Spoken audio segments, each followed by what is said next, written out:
Assalaamu calaykum saaxiibayaal, halkani waa Casiib Media. Kusoo dhawaada qaybtii afraad ee qisadii jacayl ee Quman iyo Qaasim, ahna qaybtii ugu dambeysay ee qisada.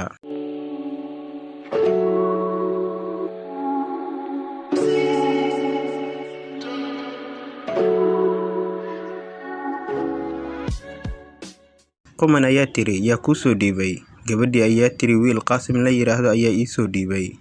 Quman markii horeba way carisnayd, markay magaciisa maqashayna waxay tiri, ma arki karo mana maqli karo ee u celi fariintiisa.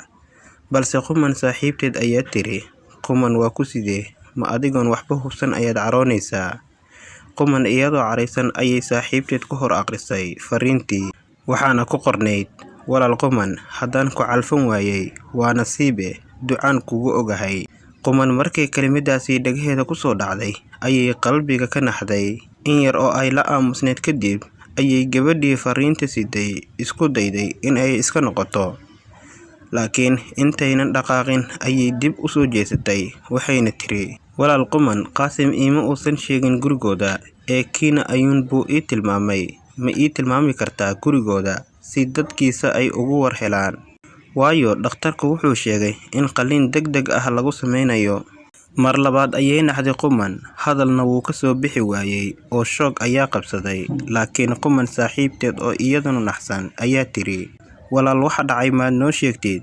Gabadhii way u warantay sida ay wax u dhaceen iyo xaaladda uu ku sugan yahay hadda, iyo siduu Quman ugu walwalayo. Quman jacayl oodihiisa wata ayaa dabarka ku soo goostay, wuxuu beerkeeda hayn waayay. Waxa la sheegayo kalgacayl aan yarayn baa ku habsaday, tin iyo cirib dhidid baa qoyay, kal iyo laab jirirco jacayl baa isku jebisay, indhahana ilmo aan xad lahayn baa ka soo burqaday. Quman iyadoona dhinacna fiirin ayay isbitaalka gashay. Waxay aragtay ardaydii jaamacadda oo dhammaan wada jooga oo aad u murugaysan. Waxay istiri malaha wuu dhintay oo qof ay wax weydiiso ayay garan weyday. Balse maamulahoodii oo isna meesha yimid ayaa si degdeg ah ula hadlay, wuxuuna u sheegay inuu nool yahay balse qolka qalliinka uu ku jiro.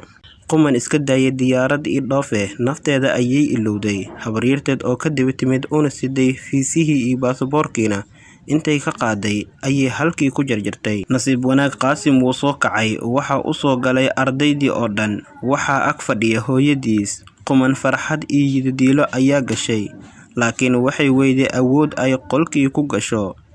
Balse maamulahoodii ayaa niyadda u dhisay oo ka caawiyay in mar un ay indhaheedu qabtaan. Ugu dambeyntii Quman iyo Qaasim waxay noqdeen lamaane nolosha wada qaybsada, waxaana u bilowday nolol cusub. Sanad walbana waxay u dalxiisi jireen goobtii xasuusta ku reebtay ee ay ugu magac dareen dalxiiskii caashaqa. Halkaa waxaa inoogu soo dhammaaday qisadii jacayl ee taxanaha inoo aheeday Quman iyo Qaasim. Daawade, haddii aad ka hesho qisooyinka jacaylka la xiriir ee halkan aan kusoo gudbino, aadna jeclaan lahayd sida ugu dhaqsiyaha badan in aan u bilowno qiso kale oo jacayl, fadlan muuqaalkani ku muuji oo laag un kaliya saar. Haddii aadan ka helin qisooyinkani aan halkan kusoo gudbino ee jacaylka la xiriira, waxaad inoogu reebi kartaa qaybta hoose ee commentiga waxyaabaha aad ka hesho adiga si aan muuqaallo ugu soo sameyno.